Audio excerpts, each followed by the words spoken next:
মনি, তোরা কে কোথায় আসিস রে? এদিক আয়, আমার যা সম্পদ আছে আমি তোদের মাঝে ভাগ করে দিতে চাই। দিনদালি চলে আসলো। আমি তো এই দিনের অপেক্ষাই করছিলাম। আমার কাছে 3টা জিনিস আছে, টাকা, সম্পদ আর নসিহত। কে কোনটা নিবি দেখ। আমি টাকা কয়টা নেবো? এই টাকা দিয়ে 5 বছর আরামে বসে খাওয়া যাবে নি।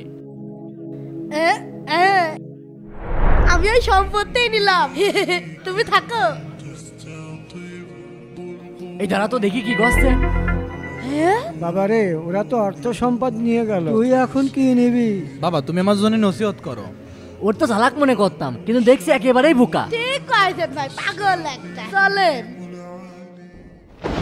বাবা বাবা বাবা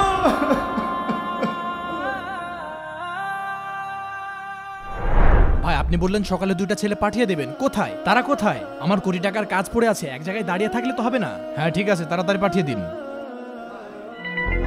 ভাই ওই লোকটাই তো মনে হচ্ছে। ভাই আমরা কাজ করতে আইছি। আচ্ছা ভালো করেছো। এই দেখো সামনে যে মাঠ দেখতে পাচ্ছ, এই পুরোটা মাঠ মাটি দিয়ে ভরাট করা হবে, গাড়িতে মাটি আসবে। ভাই সমস্যা নেই, দুজনে 300-600 টাকা দিলেই হবে নি। হ্যাঁ তোমরা দুজন সুন্দর করে মাটিগুলো ভরাট করবা, সব জায়গায় যেন সমান হয়। ঠিক আছে ভাই, গাড়ি আসুক ততক্ষণ আমরা বসে থাকি। আচ্ছা ঠিক আছে। এই বয়। আরে ভাই, ভাই আরে তোদের এই অবস্থা কেন?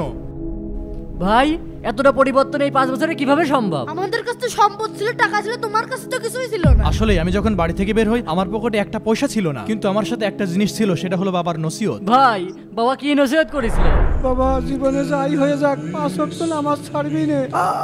বাবা তাহলে বুঝলি, আমি বাবার নসিহত শুনে 5 ওয়াক্ত নামাজ আদায় করেছি। এই জন্যই আজকে আমার কাছে সম্পদ, বাড়ি গাড়ি কোনো কিছুর অভাব নেই।